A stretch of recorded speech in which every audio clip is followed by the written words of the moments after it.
The Hopi, the Kogi Mamos, and the Owakos Mamos, and the members of the Mayan councils of elders, and Don Alejandro and our humble group from all over the world lowered our heads in prayer as the first flames began to reach to the open sky. Though we were from all over the world and from many different traditions and cultures, we all entered into our hearts and emerged in prayer with one voice and one heart. We prayed for Mother Earth and for her children, knowing that the earth was about to enter into a very violent stage of evolution, much like childbirth. Each one of us prayed from our hearts for Mother Earth to help all of the world and all life on earth.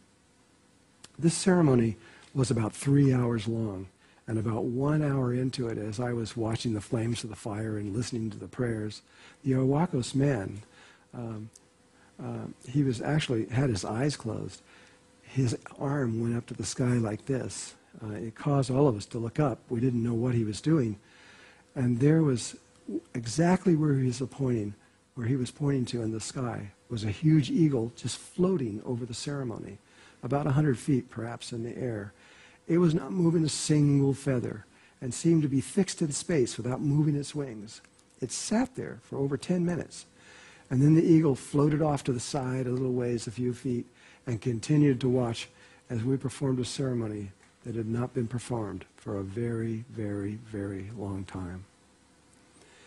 The prayers, the songs, the chanting, the dancing, the fire, the smoke, all rising to heaven, where hopefully the intentions would be listened to by our mother and our father.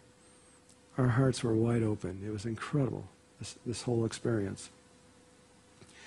As we climbed into the boats to return to the other side of the lake, I watched. I will probably never forget this. I stood there as all these people got onto the boat, and I watched our uncommon group as they walked down the pier. Religions from the Christianity, Muslim, Jewish, Buddhist, Taoist, Shinto, Hindu, and many more. And all mixed in were the ancient tribes from Atlantis and the land of Lotus. Don Alejandro and the Mayan elders were looking for something. I knew this in my heart. And whatever it was, they must have found it during this ceremony. For they asked us to do another ceremony in a place a long ways away from Lake Atitlan, a place called Tikal, an ancient temple site in Guatemala that represented the crown chakra in the human body, the entryway into higher consciousness. Tikal is a majestic world of temples that once had a city around these primary temples that extended for tens of miles in all directions. It was a huge city that probably housed millions of Maya at one point. I remember looking at an artist description of this city and how it probably looked when it was alive. It looked like a city of the far distant future and space age, not from the past and a people that modern people think is just a modern tribe. I mean, a primitive tribe. The Mayans say that before Atlantis, they came from the stars. And if you were to look at what had been discovered in Tikal in the early 1980s, and you saw this all, you just might begin to believe. We followed Don Alejandro and the Mayan elders up to a high place where ceremony had obviously been performed countless times before. And again, they slowly and tediously began to recreate the structure of the Mayan fire ceremony. This, as before, took over an hour, just to construct before even the fire was lit. At first, it seemed to be a repeat of the first ceremony, only slowly the atmosphere began to change. Every time Don Alejandro would raise his arms up to the enormous trees that we were cradled in, the wind would blow through them and around us. It was pretty dramatic. And after about 10 times or so, we began to expect it. He'd put his arms up and we'd just wait for the wind to blow. Then the light began to change. And these beams of light began to cut through the branches and the trees, making it feel like we were in an ancient cathedral in perhaps southern France or somewhere. Tourists began to watch and found that they couldn't leave. It was so mesmerizing. There was a beauty in this ceremony. But I felt that Don Alejandro and the elders were still watching and waiting for something again. I couldn't help it. I felt in my heart, but I couldn't say what it was. I felt that they were looking for signs, like the eagle we talked about before, that could only come from Pachamama, or Mother Earth. No human being could make up these or influence the outcome. It had to come from Mother Earth. Whatever they were, whatever these signs were, they must have appeared, for we were asked to continue.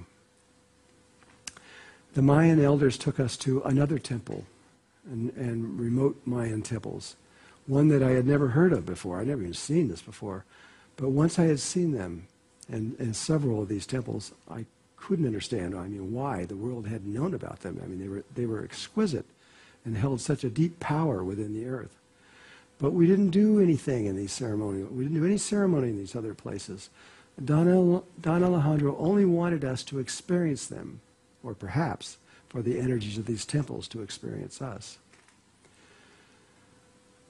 Perhaps now is the time to talk about the other way the Maya return their knowledge, experience, and wisdom and memories to the present day from a distant past time that almost seems to be lost forever.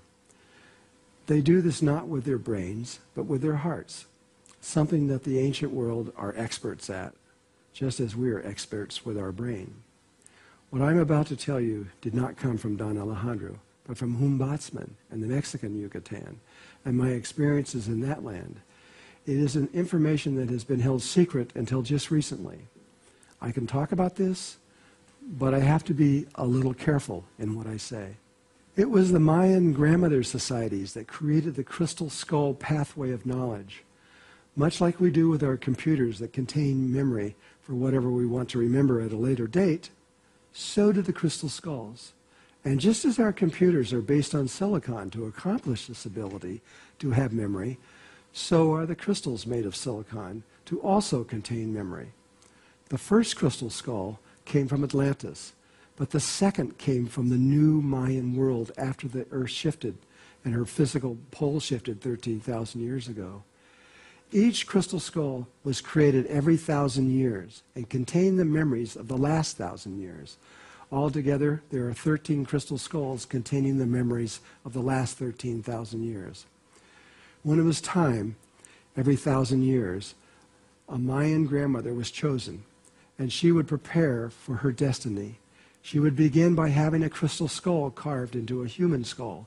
It was usually a male shaman who would select the crystal and actually make the actual carving of this human skull. Different types of crystals were used depending upon the time and the need. It could take many years for this crystal skull to be made ready for the final ceremony, which the whole tribe prepared for ceremony for actually 1,000 years. Then the grandmother would select a young man or woman, and one time she selected both together, a man and a woman. To be selected for the crystal skull ceremony was a great honor and a privilege for this young Mayan person or couple. Once the grandmother selected the right person, this person went into a training from the time, usually from when they were a baby, all the way till when they were much, much older, which was then completed when the crystal skull ceremony began. This honored person would study to know as much as possible about everything that the Mayan nation knew at that time. In other words, really over the last 1,000 years. They would also embody the Mayan wisdom, sacred arts of higher knowledge, everything they knew, their memories, everything. They would try to put this all into one person. And this person, in doing this and in learning this, would almost inevitably become a shaman in this training. When the Mayan elders felt that this person was ready and in conjunction with the Mayan calendar, they would, along with the grandmother, prepare for the sacred crystal ceremony, crystal skull ceremony. The destiny of both this person and the grandmother were about to be sealed for thousands of years.